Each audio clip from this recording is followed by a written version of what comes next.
안녕하세요, 여러분. 즐거운 주말입니다. 자, 어제는 미국이 추수감사절이라서 주식시장이 오전에만 하고 마감을 했는데, 미장이 또 내리면서 마감을 했습니다. 장 시작에는 이렇게 빨간불로 되게 보기 좋게 시작을 했었는데, 갑자기 국제유가가 마이너스 7%, 아니 마이너스 8% 가까이 빠지면서, 갑자기 시장에 하락을 부추기면서 유럽도 좀 내리고 미국도 같이 내리면서 마감을 해버렸습니다.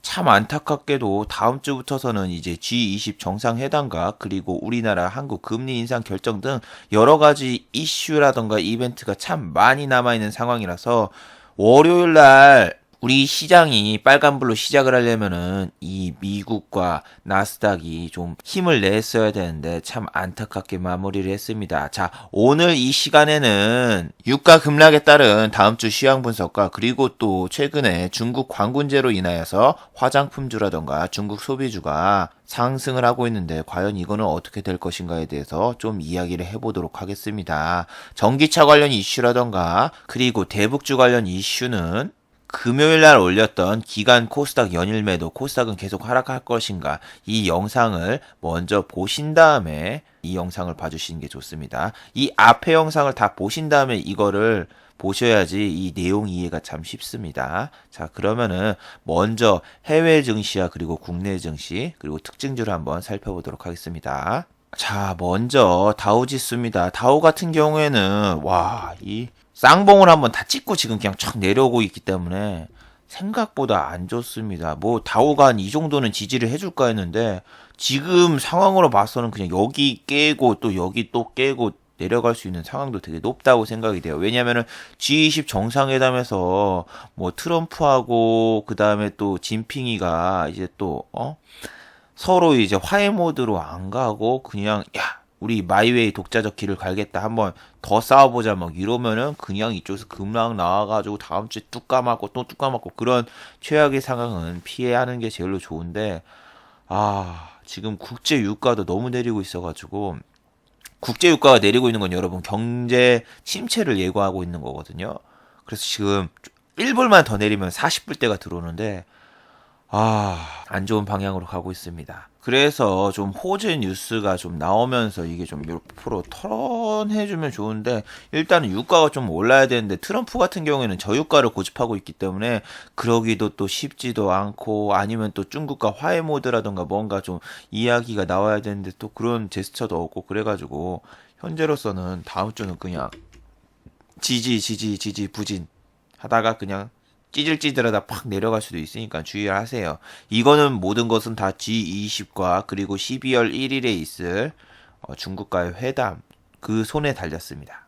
자, 그리고 나스닥입니다. 어제 나스닥 같은 경우에는 기술주가 좀 반등하면서 이게 좀 올라왔다가 그냥 장막판에 꽂아 내리고 끝났습니다. 물론 이 장이 오전에만 하고 오후장을 개장을 안 했기 때문에 이렇게 됐는데 다우하고 나스닥 같은 경우에는 선물 같은 경우에는 추수감사절에도 했어요.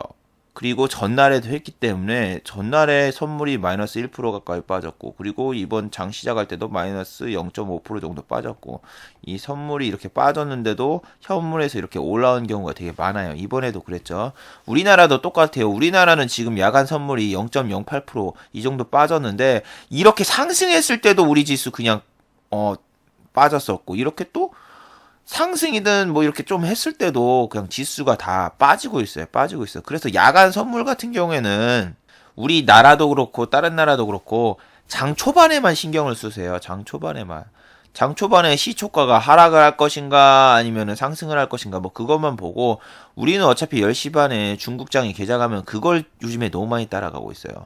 중국이 딱 오픈하는 순간 그때 촥 내리고 그러니까 중국 시장을 장중에는 더 많이 보세요. 그리고 나스닥 같은 경우에는 뭐 애플이 뭐 자사주 매입을 한다거나 아니면 버크셔웨이, 워렌 버핏 아저씨가 또 한 번 뭐 애플 주식을 사지 않는 이상은 솔직히 지금 올라오기가 상당히 힘듭니다. 특히 기술주 중에서 애플이 되게 중요한데 아이폰 XR이 나오면서 더 안 좋은 평가를 받기 시작을 했었습니다.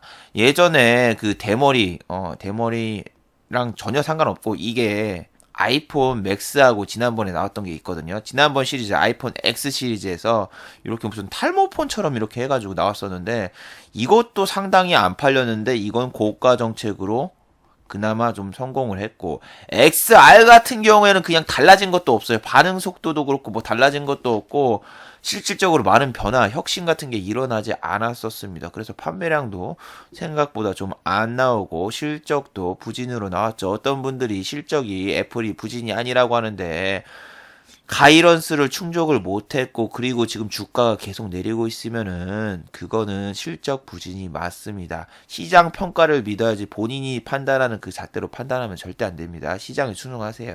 그리고 어제도 이야기를 해드렸지만 11월 코스피 미국과 일본보다 참 잘했어요 하면서 한 달 만에 2100을 회복했다 뭐 이딴 기사로 여러분 투심을 자극한다고 했었죠.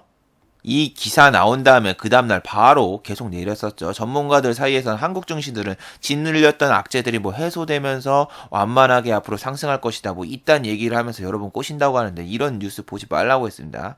저는 어제도 말했지만 우리나라는 지금 경제 위기라던가 재정 위기에 처인 이탈리아보다 더 내리고 있고 세계에서 1년 동안 지수가 가장 많이 내린 나라 1위입니다. 1위. 지금 19% 내렸는데 곧 20%도 찍을 수 있어요. 그리고 미국 같은 애들이 지금 내려봐도 많이 오른 상태에서 빠지니까 그래도 별 타격이 없는데 우리나라 증시는 얘네처럼 오른 적이 없었어요. 아까 이렇게 오른 적도 한 번도 없었는데 얘네야 뭐 이쪽에서 올라서 빠져봤자 뭐 1년 전으로 돌아가진 않잖아요. 우리나라는 그냥 1년 전으로 그냥 쑥 바로 돌아갔잖아요. 1년 만에. 1년도 안 됐지. 10개월 만에. 그래서 전 세계 하락률 1위였고 우리나라는 10년 동안 계속 꼴찌권에서 계속 놀았었어요. 뭐 베네수엘라라던가 뭐라던가 완전히 나라가 폭삭 망한 나라한테 가끔 꼴등을 뺏겨서 아쉽기도 했지만 우리나라는 항상 이런 나라였는데 저런 레포트 하나 보고 우리 펀더멘털이 유효하다? 그럼 지금 사볼까 하면서 함부로 여러분이 매수 버튼을 클릭하려고 하면 안 돼요. 그리고 이런 기사도 안 보여주잖아요. 우리나라가 맨날 꼴찌다는 거를 안 보여줘요. 왜냐하면 투심을 자극하고 주식시장에 계속 개미를 끌어당겨야 되니까 단 하루라도 우리가 일본이라던가 미국이라던가 중국이라고 앞서는 날이 나오면은 100% 저런 기사가 나옵니다. 근데 어제 같은 경우에는 일본이 노동절로 휴장을 했습니다. 거래 일수 자체가 다르고 미국도 그러잖아요. 미국도 추수감사절 때문에 쉬고 하루 쉬었고 그 다음에 오전장만 했고 거래 일수가 다른 상태에서 비교하는 건 아무런 소용이 없습니다. 1, 2% 차이 뭐 그런 거 갖다가 저렇게 기사 쓰고 그러는데 말도 안 되는 겁니다. 자, 그리고 뭐 이런 기사도 있어요. 뭐 2100조 원의 큰 손, 한국 증시에 돈을 빼는 이유라고 하는데 뭐 한국 증시가 뭐 배당도 좀 안 주고 뭐 주주 친화 정책이고 뭐 그런 게 없어가지고 빨리빨리 이렇게 막 돈을 뺐다 뭐 이런 식으로 얘기를 하는데 자, 여러분 이런 거 그냥 다 볼 필요 없어요. 이 배당이 낮아서 그런 거 절대 아닙니다. 우리나라는 개인이 공매도가 안 되기 때문에 계속 얘기하지만 10조를 들여가지고 코스피를 2100이라던가 2200 이렇게 찍어봐요. 근데 여기서 빼도 수익이고 여기서 자금을 더 투입할 필요가 없잖아요. 2100, 2200 찍어놓고 여기서 10조 넣었어. 또 빼면은 여기서 또 다시 수익이야.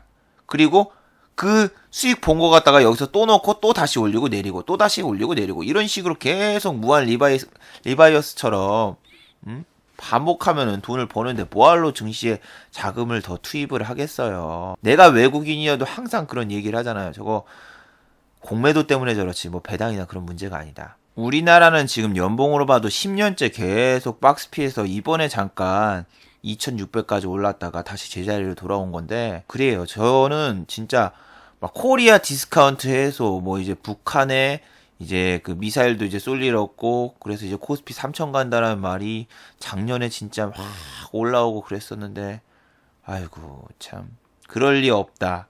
지금 여러분 2600에서 물리면은 역사적 신고가에 물릴 수 있다. 외인 기관 입장을 생각해봐라. 올려도 수익, 내려도 수익이면은 잠깐 올렸다 빼지 왜 올리겠냐 막 그런 식으로 얘기했다가 말도 안 되는 소리라고 했었는데 지금은 그런 이야기가 싹 없어졌죠. 와, 너무 부정적으로 본다 증시를 했는데 우리나라는 10년 동안 그랬는데 여러분 10년 동안 데이터가 있는데 10년 동안 그랬는데 11년 12년 되면 좀 다를까요? 전 그렇지 않다고 봐요. 자, 여러분, 지금 또 아마존에서 뉴스가 나왔습니다. 아마존에서 뭐 클라우드 관련돼가지고 뭐 서버가 뭐 좀 고장나고 뭔가 진행이 잘 안 돼가지고 여기 아마존 서버에다가 우리나라 뭐 반도체 뭐 그런 장비들이 투입돼가지고 호재로 본다라고 뉴스에 나오는데 글쎄요, 저게 호재로 봐야 될까? 쟤네는 좀 기사를 이상하게 쓰는 것 같아요. 예전에 인텔에서 CPU 결함이 있어가지고 CPU 품귀 현상을 해가지고 컴퓨터가 못 팔리던 시절이 최근까지 있었거든요. 그래서 뭐 반도체가 이제 부품 조달이 좀 늦춰지니까 호재다 이렇게 했는데 왜 그게 호재예요? 그때 CPU가 어떻게 됐어? CPU만 없어가지고 컴퓨터가 못 팔리고 부속은 남아도는 그런 사태였고 비트코인처럼 너무 많이 팔려가지고 컴퓨터가 품귀 현상 뭐 부품이 품귀 현상 일어난 게 아니기 때문에 이건 악재다 이렇게 얘기를 했는데 저 아마존에서 뭐 클라우드 서버 관련해 가지고 에러 나고 그러면은 IT 쪽에 문제가 있는 걸로 보고 오히려 IT 관련주는 더 하락하지 않을까요? 소비자의 신뢰를 잃어서. 전 그냥 개인적으로 그렇게 생각을 해요. 아마존에서 클라우드 뭐 이거 서버가 에러 나고 뭐 그렇게 해가지고 이게 호재라고?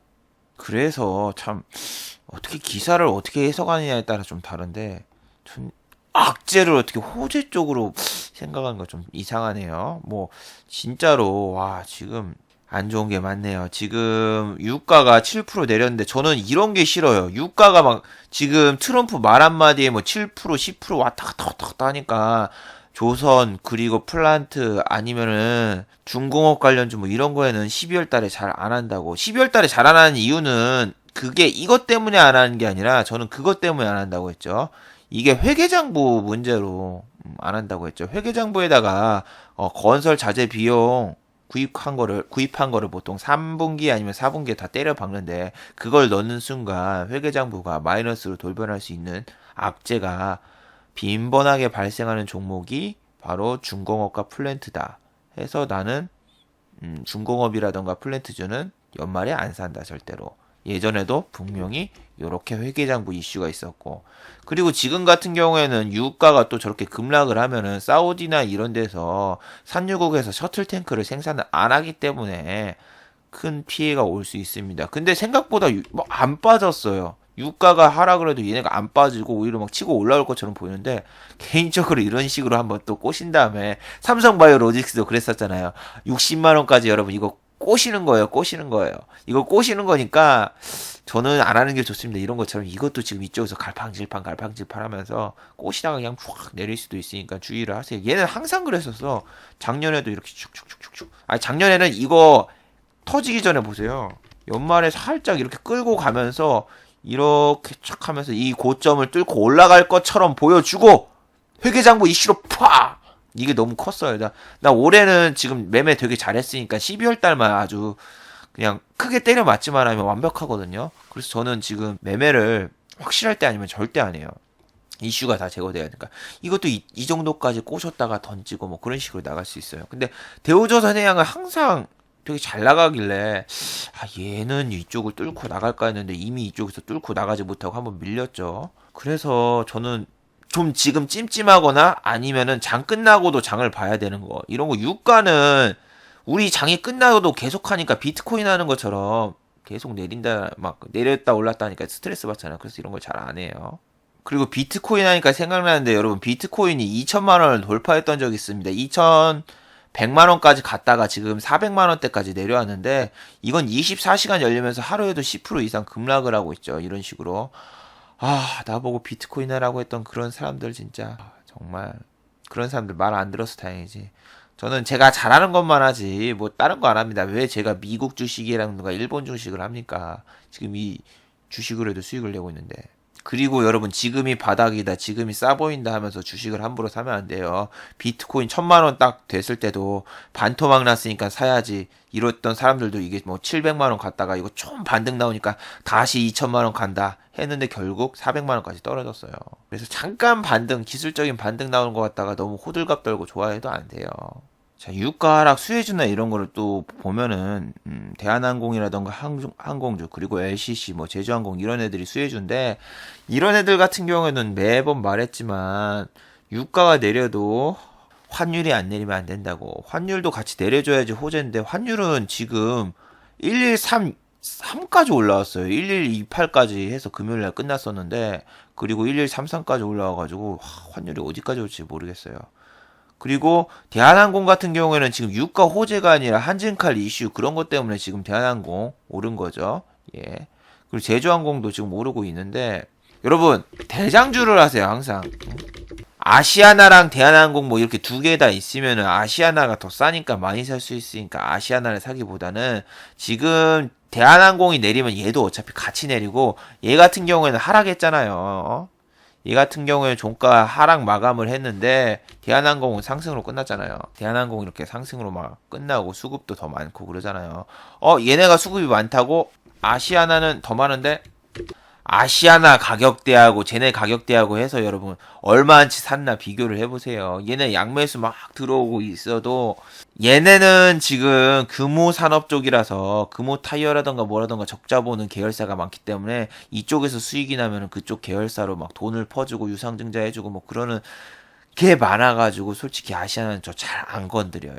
그리고 제주항공 있죠. 지금 LCC에서 1위가 제주항공이고 2위가 진에어고 3위가 티웨이 홀딩스입니다. 티웨이 홀딩스가 아니라 티웨이 항공이죠. 티웨이 항공이 올해 상장을 했는데 티웨이 항공 같은 경우에 대구를 기점으로 해놓고 제주를 기점으로 해놔가지고 사업을 하고 있는데 얘 같은 경우에는 이번에 뭐 신형 비행기도 구입하고 연말에 이제 또 성수기라서 이렇게 오르는 것도 있어요. 그래서 얘가 이렇게 빠지다가도 지금 다시 올라왔고 유가가 이제 또 올랐으니까 이거 한번 뚫고 이런 데까지 좀 가긴 하는데 걸리는 거 환율이에요. 환율 여러분.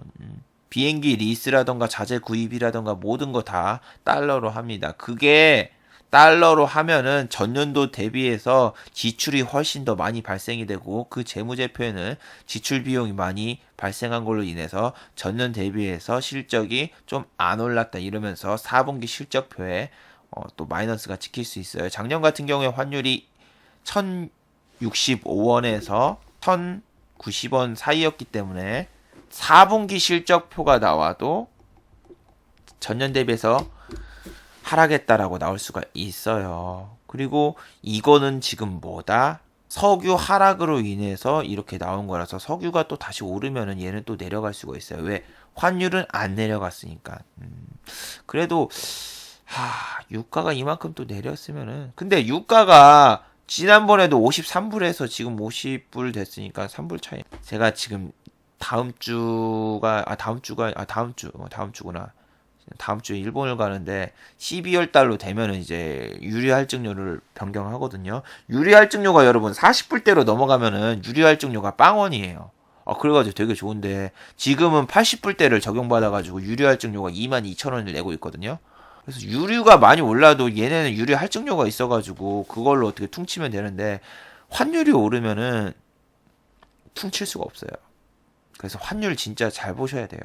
근데 여러분 여기서 그럼 또 의문을 갖잖아요. 여러분이 환율이 1200원대나 1300원대는 그럼 어떻게 운행을 했는데 라고 생각을 하시는데 여러분 실적표는 1년 전 겁니다. 1년 전 거. 작년을 기준으로 하기 때문에 작년 대비입니다. 작년 대비. 작년 대비이기 때문에 작년 대비해서 실적이 이렇게 해서 부진이 나왔다 해도 그 다음 연도 2019년도로 가면 또 달라집니다. 2019년도부터서는 또 유가하고 환율이 상승을 했기 때문에 이 환율이 상승된 1130 뭐 이 정도에서 적용받은 환율로 재무제표가 나온 거에서 이제 또 한 거기 때문에 그때는 실적이 상승으로 바뀌어서 레포트가 나오는 거죠. 2019년도 1분기부터서는 뭐 그런 식으로 되는 겁니다. 그래서 전년 대비를 하기 때문에 이게 실적이 부진이 이렇게 되는 거지. 그 다음 연도 지나고 나서 또 실적을 비교하면 어닝 서프라이즈가 나올 수 있습니다. 예를 들면 호텔신라 뭐 그런 것처럼 호텔신라가 어떻게 실적이 막 100% 1000% 이렇게 나옵니까? 전년 대비에 너무 죽서서 그렇죠. 사드 보복 때문에. 자, 그리고 밤사이에 호재 뉴스가 하나 떴습니다. 남북 협력 사업 안보리에서 사상 첫 제재 면제 철도 연결의 첫걸음이라고 뉴스가 나왔습니다. 어머나 우리 남북 철도 이제 공동으로 이제 같이 할 수 있는 건가?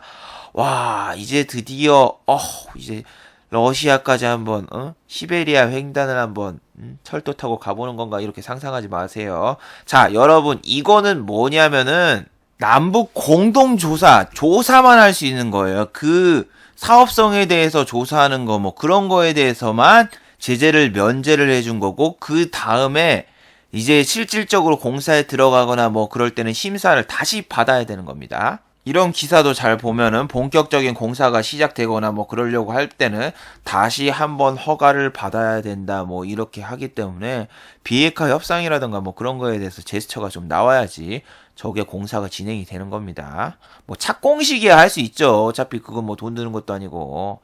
근데 착공식만 해놓고 그냥 하는 게, 그냥 끝나는 게 되게 많으니까 주의를 하세요. 그리고 또 부산 산업 같은 경우에는 전날에 19%, 예, 그 정도 급등을 했다가 그 다음에 17%로 마감을 하고 그랬었는데, 이런 것도 뭐 저런 상한가가 한번 나오고 막 그랬었지만, 이제 대북주가 뭐 이렇게 랠리 가고 뭐 그럴 시기가 아닙니다. 그렇기 때문에 저런 뉴스 한번 뜨면 좋겠다면서 아침에 이런 게 갭이 살짝 딱 뜨고 시작을 할 수가 있어요. 그런다고 여러분이 막 빨려 들어가거나 그러지 마세요. 그 다음날 또 상한가 가기 되게 힘들어요. 여기서 또 했다가 여기 갑자기 상한가 빡 해가지고 여기 25만 원 막 이거 돌파하고 막 척척척 올라갈 거, 그런 생각하는 순간에 그냥 여러분이 손절도 안 되고 익절도 안 돼서 망해요. 대하티가이 같은 경우에는 아침에 16%까지 올랐다가 종가가 4%. 이거 위에서 모르는 사람들은 지금 10% 이상 손실이잖아요. 그런 것처럼 부산 산업 같은 경우에는 주식 발행수가 얼마 안 되기 때문에 뭐 상한가도 말 수 있고 그 다음에 이렇게 쭉 치고도 올라가는데, 대하티아이처럼 뭐 이렇게 주식수라던가 발행수가 좀 많은 것들은 쉽게 가기가 힘듭니다. 그리고 부산 산업이 가다가 멈추면 얘는 그냥 꼬그라 내리는 경우가 많으니까, 아까처럼 대한항공이라던가 뭐 제주항공 얘기했던 것처럼 대장주만 패야 돼요. 그런데 여러분, 28일 날 북미 고위급 회담이 개최된다는 이야기가 돌았었는데, 이게 28일 날 개최가 안 되면은 또 실망 매물이 나오면서 저쪽 섹터 또 무너질 수 있습니다. 그래서 월요일 날 추이를 잘 지켜봐야 되는 게, 월요일 같은 경우에는 지금 26일인데 26일이라던가 27일 날 결정이 안 됐는데 28일 날 만나는 건 말이 안 되겠죠. 그래서 섣불리 들어가기가 상당히 힘들어요. 그래도 그 기대감 때문인지 얘네는 별로 안 빠진다는 거. 남북경협주 같은 경우 그렇게 별로 안 빠지고 지지를 해준다는 거. 다른 주식들은 그냥 이렇게 쫙 내려가는 게 되게 많은데, 얘는 그나마 제약주하고 필두로 지금 빠지지는 않는다는 거. 그렇게 치고 올라가진 않아도. 그리고 월요일날 여러분 노트에 잘 적어보면서 기록을 해보세요. 외인이 과연 연속 순매수를 또 할 것인가, 아니면은 이날 조금 샀으니까 월요일날 다 팔고 튈 것인가, 뭐 그런 걸 한번 보세요. 이번 연도는 여러분이 진짜 관찰하고 적을 게 많은 그런 연도 중에 하나예요. 서킷이 분명히 터지고도 남을 만한 상황이 몇 번이나 왔는데, 개인의 순매수세로 서킷이 안 터지고 그냥 스무스하게 넘어가기도 했고, 개인이 이렇게 계속 사는 경우도 진짜 보기 드물 장면 중 하나예요. 근데 계속 얘기하지만 개미가 왜 개미냐면 뭉치질 못하고, 그리고 자금력이 한계가 있기 때문입니다. 여러분이 12월 1일만 딱 돼도 어떻게 되냐면은, 12월 1일이 되는 순간, 물론 거래일 기준으로 하면 12월 3일이겠군요. 자, 신용 쓰신 분들 이자를 통장에서 출금을 해가죠. 자, 10월 달에 사신 분들은 12월 말이 되면은 이제 신용 상환을 해야 됩니다. 아니면은 신용 연장을 해야 되는데, 연장할 때 다시 이자율이 올라가죠. 이자율이 올라가고 증거금을 140%를 유지하는 게 아니라 160%까지 유지를 해줘야 돼요. 담보 비율을. 그러면 이 돈도 필요하고, 그 다음에 또 다음 달 1월 달 1월 1일 1월 2일 정도에 나가는군요. 1월 2일 날 자기가 썼던 신용의 이자도 또 내야 되고, 4개월 동안 이자를 2%씩만 냈어도, 신용이자를 2%씩만 냈어도 한 달에 얼마야? 8%예요. 8%. 8%고 내가 지금 뭐 수수료랑 뭐 다 빼고 하면은, 내가 지금 마이너스 30%를 때려 맞아도 이게 본전에 오려면 42% 정도 올라야 되고, 42%? 그 정도 올라야 되고, 거기다 8% 하면은 와, 50%를 유지해야 되고, 신용을 쓴 것도 그냥 신용을 쓴 게 아니라 내가 마이너스 통장을 썼거나, 그럼 또 뭐야, 마이너스 통장을 쓰거나 아니면 어디서 대출을 받았거나 카드론을 했거나 뭐 그랬으면은 주식 신용 이자도 나가고, 그 다음에 스탁론이 아니지, 뭐 이제 저축은행이라든가 뭐 이런 데서 또 받았으면 그쪽 이자도 나가고, 이자가 더블로 나가죠. 더블로 나가가지고 12월 말쯤에는 그냥 투매가 우르르르 나갈 수가 있어요. 주식이 안 오르거나 그러면은. 그리고 양도소득세 문제도 있고, 그래서 12월 달은 상당히 힘들어요. 금리 인상 문제도 있고. 그래서 12월 1일이 되는 순간 이제 좀 조심하세요. 12월 1일부터서는 이 럼프 형과 진핑이 이제 진핑 씨하고 이제 어떻게 되느냐에서 좀 다르겠지만, 시장이 안 좋은 쪽으로 가면은 걷잡을 수가 없고, 좋은 쪽으로 하면 그나마 좀 숨통 트이는 그 정도? 12월 달이 아니라 10월 1일 날 사신 분들 중에서, 10월 1일 날 주식을 사신 분들 중에서 지금 본전하거나 본전 이상 회복된 사람 아무도 없잖아요. 지금 시총 상위주 너무 큰 거, 삼성전자, 뭐 현대 그런 걸 빼고, SK 하이닉스 이런 거 빼고, 그냥 최소 마이너스 30% 이상 빠진 종목들이 널브러져 있잖아요. 그래서 조심해야 돼요. 자, 그리고 중국 광군제 때문에 이번에 에이블 CNC도 상한가 갔다가 지금 이렇게 올라왔는데, 자, 여러분, 중국 광군제라고 있습니다. 11월 11일이라고 하는데, 이날은 우리나라에서 뭐 빼빼로데이, 일본 같은 경우에는 포키데이라고 해가지고 일본에도 빼빼로랑 똑같은 과자가 있어요. 근데 우리나라에서 이 빼빼로데이가 원조고, 그 빼빼로 자체의 과자를 만든 그 회사는 이 빼빼로가 원조고, 뭐 그런데 그건 지금 중요한 게 아니고, 일단 11월 11일이 광군제라고 하는데, 이 광군제가 뭐냐면은 솔로데이입니다. 우리나라 말로 하면 블랙데이. 짜장면 먹나? 얘네도? 그건 아니죠. 중국엔 짜장면이 없어요. 우리나라 같은. 근데 중화요리집에서 팔고 있죠. 아, 뭔 소리야 지금. 자, 아무튼 이날에 정말 거대한 행사가 있습니다. 알리바바라고 해가지고 중국의 쇼핑몰, 그리고 또 뭐가 있습니까? 타요바요. 예, 타요바요라고 해가지고 옛날에 그 짜요짜요 타이쿤처럼 쇼핑몰이 하나가 있어요. 우리나라는 11번가에서 11월 11일 날 11번가 데이에서 세일을 하는데, 그거랑 비교도 안 되게 싸게 판매를 합니다. 자, 이날 하루에 소비되는 소비량이 38조 원에서 36조 원. 36에서 38조 원. 우리나라 삼성의 한 달 매출 맞먹는 그 정도인데, 이때 정말 소비를 많이 해요. 싸게도 팔고. 그래서 보통은 이 전날에 중국 소비주들이 이게 쫙 오르거나 상한가 가거나 아니면 좀 시세를 주는 경우가 많거든요. 밥솥, 화장품, 면세점 뭐 이런 데서. 근데 면세점은 아니죠. 왜냐면 우리나라에 오는 게 아니니까. 근데 중국 면세점은 왜 올랐냐? 호텔신라랑 그 있잖아요. 관광 상품에, 한국 가는 관광 상품에 이제 한국 그 서울이라던가 뭐 이런데 단체 상품에 등록돼서 그런 거죠. 자, 일단은 화장품이랑 밥솥이랑 뭐 이런 애들이 지금 막 다 상한가 가고, 밥솥은 별로 안 나왔어요. 우리나라 쿠첸이라던가 쿠쿠, 리온 쿠첸 이런 데 갔는데, 얘도 후발주자로 갔죠. 토니모리가 처음에 상한가 가고, 얘도 갔어요. 토니모리는 처음에 여기서 치고 날아가니까 이제 후발주자 애들이 날아가는 거죠. 이렇게 올라가서 이제 날아온 건데, 옛날에 이게 5만 얼마였는데 이렇게 주식이 박살났네. 그치, 이게 5만 4천 원 뭐 그랬는데, 와, 야씨 7천 원대였어? 이렇게 여러분 주식이 무섭네요. 아무튼 이제 토니모리가 오르니까 에이블 CNC하고 막 얘는 다른 애들도 다 달려가는데, 에이블 CNC는 그렇게 실적이 좋은 회사는 아니에요. 이렇게 해서 올라왔는데, 여러분 왜 그런데 11월 11일 전에는 이런 애들이 시세를 안 줬을까요? 시세를 안 준 이유는 딱 하나죠. 중간 선거라는 빅 이벤트와, 그리고 우리나라 선물 옵션 만기일이 11월 9일이었기 때문에 요걸 신경 쓸 수 있는 사람은 아무도 없어요. 왜? 당장 중간 선거 해가지고 또 이제 또 결과에 따라서 또 위안화가 절하되고 뭐 어쩌고 저쩌고 세계 경제가 휘청휘청거리는데, 지금 광군제 쇼핑몰 행사가 더 중요하겠습니까? 지금 같은 경우에는 이제 또 한국 이제 사드 보복 약간 좀 해체되고, 그리고 또 이 광군제 때 화장품이 많이 팔린 것 같다, 뭐 이런 뉴스가 나오면서 지금 상한가를 막 올리고 그러는 거지. 실질적으로 또 실적 까보면은 또 하락할 수가 있는데, 실적이 언제 나옵니까? 3분기 실적은 내년이래. 12월 달 넘어가가지고 나오니까, 4분기잖아요. 지금 4분기니까 1월 달 넘어서 나오니까 아직 여유가 있죠. 근데 얘네를 지금 딱히 매매할 그런 것도 아니에요. 왜냐면은 이슈에 올라서 개인만 샀잖아요. 개인이 상한가 모르고 개인이 샀고. 그래서 딱히 저는 별로 그렇게 땡기고 그러진 않아요.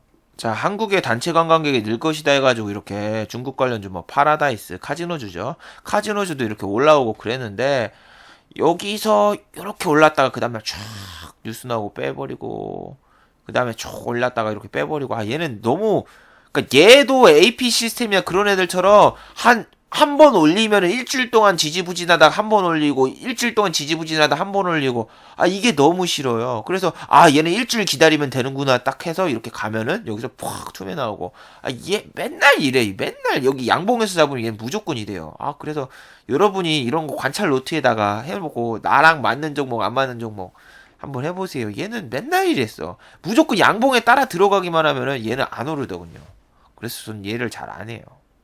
근데 수급적으로 보면 또 그렇지 않거든요. 수급적으로 외인이 계속 사고 있는데도 주가가 지지부진해. 아, 뭐 GKL도 있죠. GKL 같은 경우에는 이렇게 있는데 계속 오르고 있어요. 파라다이스랑 다르게. 근데 얘는 상승폭이 너무 적어. 1%, 2%, 1%, 2% 오르고 그 다음에 여기 매도 창고에 얘네 외인이 계속 있으니까 외인이 계속 팔고 있고 기관이 계속 사고 있는데 얘는 할 때마다 막 좀 찜찜해서 하기 힘들더군요. 근데 강원랜드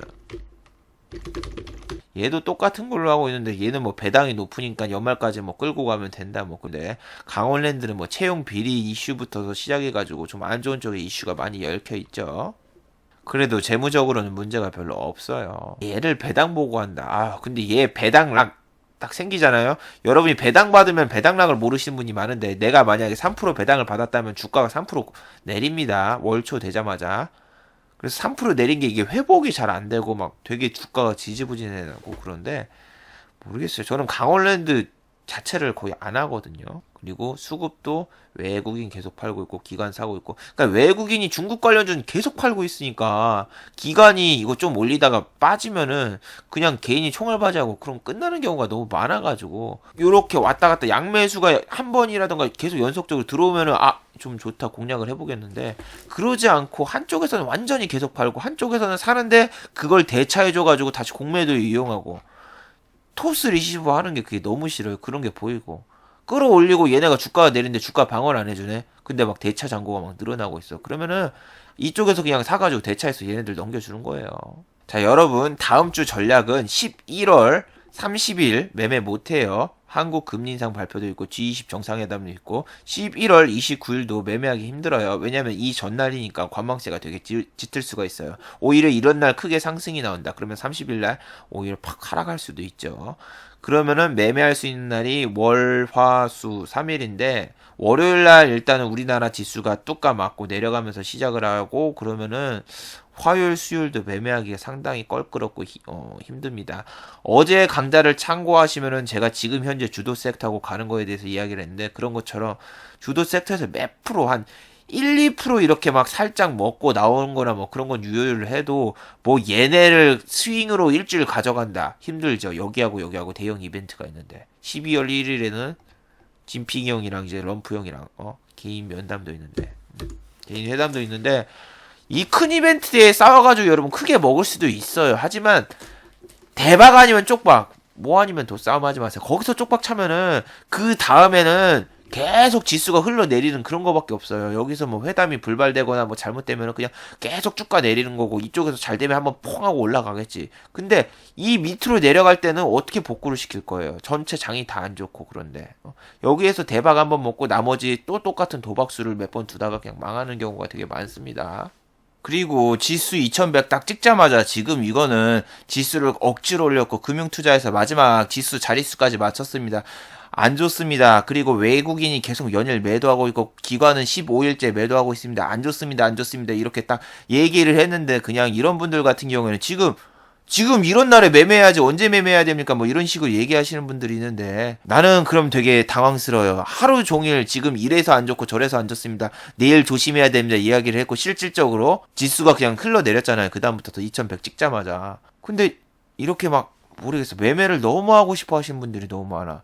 그리고 이분은 말하면은 이게 떨어지고 이렇게 해서 위험합니다. 그러면은 오를 종목을 알려주세요. 뭐 이렇게 얘기를 하는데 오를 종목이 있으면은 본인한테 왜 알려줍니까? 그럼 그거는 리딩이 되는 거죠. 리딩. 리딩은 주가 조작이 될 수가 있어요. 그리고 좋은 종목 있으면 우리 가족이나 그런 다른 사람들한테 알려주지 왜 본인한테 무슨 이유로 내가 이거에서 뭐 남는 게 뭐가 있다고 지금 마이너스 찍고 있는데 유튜브나 이런 거 찍고 있는데 왜 해주고 있겠습니까? 본인이 매매를 하고 싶으면은 이게 위험하고 저게 위험하고 이날 위험하고 그거 다 피하고 한번 본인이 찾아서 해봐야죠. 본인이 좋은 섹터 발견해서 본인이 해야죠. 남이 던져주는 거 받아먹고 그 다음에 잘못되면 그 새끼 나쁜 새끼 사기꾼 뭐 이런 말밖에 더 하겠습니까? 본인이 매수 버튼 다 눌러놓고. 그래서 저는 절대 그런 거 안 합니다. 아무것도 안 하려는 사람들 많아요. 다른 사람들 뭐 다 추천해주고 그러잖아요. 다른 사람들은 이렇게 할 수가 있습니다. 이게 오를 겁니다 해가지고 지가 지가 선침해놓고 이거 추천해놓고 지가 다 팔고 지가 수익 봅니다. 그런 애들도 있고 아니면 유료 회원 모집하거나 뭐 그런 애들 있고.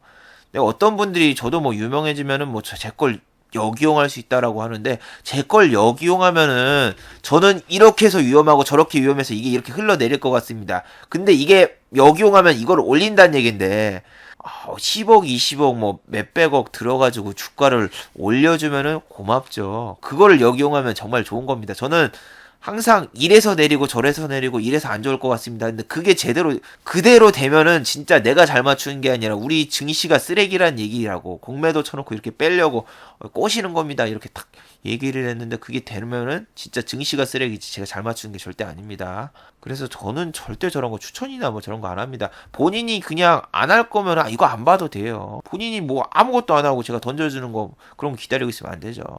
자, 그리고 방탄소년단들 뭐 키스트라던가 DPC 뭐 이런 애들도 지금 다 흘러내리고 있습니다. 키스트 같은 경우에서 여기 반등 나오는 척 해놓고 빼놓고 다 그런 식이죠. 지금 DPC도 내리고 있고 얘도 이제 흘러내리죠. 얘는 너무 올랐어. 그리고 JYP 같은 경우에는 거의 하한가 가까이 빠졌다가 지금 좀 올라오고 있는데 얘도 지금 뭐 트와이스라던가 메인 가수들이 다시 뭐 컴백 무대하고 뭐 하고 해야지 그런 기대감이 있어야지 오르는데 얘네는 막 우리 다 때려 맞고 있었잖아요, 여러분. 무역 전쟁을 해서 막 때려 맞고 있을 때 안 빠졌어요. 심지어 10월 달에도 10월 말이나 빠졌지. 그 전에 안 빠졌었단 말이야. 그럼 얘네는 더 조정을 줘야 돼. 이게 살짝 이렇게 반등 나올 것처럼 해놓고 빼고 막 이런 게 너무 많아요. 가수들을 한번 다시 뭐 컴백 아니면 뭐 쇼케이스 발표 뭐 이런 거 해야지 기대감이 있지. 안 그러면은 다시 올라가기가 힘들죠. 지금 무슨 이슈가 있다고요, 호재가. 자, 그리고 아프리카 TV 같은 경우에는 100억 규모의 유상증자를 했어요. 뭐 제3자 배당 유상증자 그건 호재지만 얘네가 3자 배당 유상증자를 받는 것만 호재지만 그럴 리는 없죠, 얘네가. 근데 얘네가 뭐 스튜디오 증설을 위해서 100억을 이제 또 투자한다고 해서 유상증자가 나왔는데 이거 같은 경우에는 자회사에 있는 자회사가 아니라 자기 그냥 뭐 스튜디오 건설 쪽에 쓰는 거라서 딱히 주가는 많이 안 빠졌어요. 그래서 뉴스를 보고 이게 뭐 어디 기업에 투자 유치하고 뭐 그런 건가 아닌가 아니면 자기 회사 뭐 비품이나 이런 거 추가하는 건가 뭐 그런 건가 그런 거 보고 여러분이 판단을 해야 돼요. 그리고 얘 같은 경우에는 코스닥 150에 편입된다는 뉴스도 나왔죠. 장 끝나고 150. 근데 시장에서 반응은 별로 그게 없네요. 그리고 제가 지난주에도 그랬고 뭐 다른 번에도 그랬지만 저는 해외에서 이렇게 야외 스트리밍 생방송을 할 경우가 있죠. 그때 보면은 사람들이 이런 말 할 때가 되게 많습니다. 내일 매매 안 하세요? 내일 평일인데. 여러분, 해외는 쉬러 가는 겁니다. 해외여행이라던가 해외는 쉬러 갔으면 그 목적을 달성해야지. 거기서 뭐 주식하고 뭐 그러는 거는 거의 매매 중독이에요, 여러분. 나는 가끔 뭐 커뮤니티 같은 데 가면 뭐 이태리라던가 유럽 같은 데 가가지고 거기서 막 매매해서 수익 났다 이렇게 자랑하시는 분이 있는데 뭐 쉬러 가는데 왜 그거라고 했는지 저는 잘 모르겠고 뭐 이럴 수도 있어요. 상승장 때 주식을 사놓고 가잖아요. 그럼 한 달 유럽 여행 갔다 오면 그게 다 팔려 있어가지고 뭐 유럽 여행비를 벌었다 이런 경우도 있는데 지금 같은 경우에는 주식 사놨다가 한 달 뒤에 보잖아요. 10월 1일날 샀다가 10월 31일날 이거 딱 갔다 와봐. 마이너스 30% 이상 빠졌어요, 주가가 다. 이런 매매법도 함부로 쓰는 것도 아니고 그냥 여러분 해외여행이나 그러고 쉬러 갔으면 쉬세요. MTS로 거래하면은 수수료도 달라가지고 저 MTS로 거래 잘 안 합니다. 뭐 특별하게 좀 뭐 종가 베팅을 그 전에 해놓고 갔을 경우에 모를까. 저 스탑로스로 맞춰놓고 뭐 그러지 않는 경우는 모를까. 거의 해외 가서 주식 안 합니다. 그게 매매 중독이죠. 근데 나는 더 웃기는 게 본인도 그렇게 안 하고 있는데, 전 당사자인 본인도 그런 거 생각을 안 하고 있는데, 시청자분들이 오히려 조급해가지고, 아이씨, 내일 저 사람 해외인데 매매 안 해? 왜 안 하지? 하면서 조급해하는 거 보면은 좀 안타깝습니다. 여러분, 주식만이 인생이 전부가 아니에요. 자, 마지막으로 한번 정리해보죠.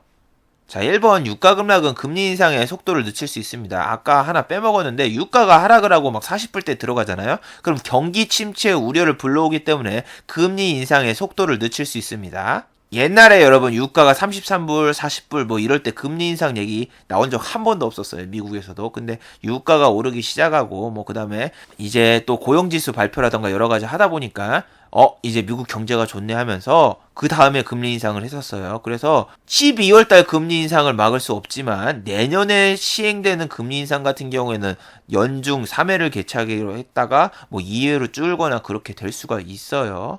그래서 그렇게 만약에 금리 인상이 중단이 되거나 하나가 없어진다. 그럼 그건 증시의 호재입니다. 2번 야간 선물과 현물은 반대가 되는 경우가 지금 늘어나고 있습니다. 최근 미국 같은 경우에도 야간 선물이 1.2%, 2% 가까이 급락을 하지만 현물 시장에서는 1% 내외로 그냥 하락하고 끝나는 경우로 예상외로 선망을 하고 있습니다. 우리나라 같은 경우에는 야간 선물이 0.8% 급등으로 시작했지만 중국 시장이 개장을 하고 마이너스 0.5% 정도로 끝나는 경우가 요즘 빈번하죠. 야간 선물은 어디까지나 시초가를 파악하는 데만 쓰시고 야간 선물이 너무 내렸다고 해도 겁먹을 필요는 없어요. 자, 마지막은 항상 똑같습니다. 제 채널에 오시면 여기 블로그 아이콘을 클릭하시거나 여기 디지털킹.net 도메인을 직접 타이핑을 하시면은 짜자잔 제 블로그에 접속이 됩니다. 제 블로그에 여기 포스팅이 있는데 여기 텍스트 광고가 있습니다. 텍스트 광고를 딱 한 개만 더도 말고 딱 한 개만 클릭해 주세요. 세 개를 다 클릭하면은 무료 클릭이 되기 때문에 딱 한 개만 클릭해 주시면 정말 고맙겠고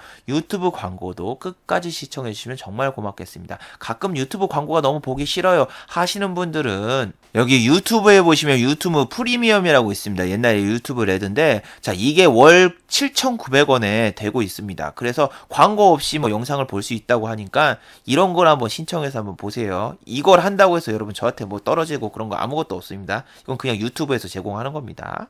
자, 그리고 좋아요와 구독하기도 눌러주시면 정말 고맙겠고 오늘은 초특급 미녀 게스트분과 야외에서 생방송이 있을 예정입니다. 아마 한 오후 7시 넘어서 할 것 같은데 많은 시청 부탁드립니다. 저는 지난 영상에서 이야기를 했었죠. 지금 저 같은 경우에는 뭐 케이블 TV라던가 이곳저곳 업체에서 연락이 오고 있다. 근데 그쪽에서 뭐 서비스하는 거를 지금 안 하고 있지만 저는 결혼을 해야 되는 상황이 벌어지거나 먹여 살려야 될 처자식이 있으면은 저 그런 거 합니다. 긴장하고 한번 봐주시길 바랍니다. 농담입니다. 자, 다들 즐거운 주말 되시기 바랍니다. 수고하셨습니다.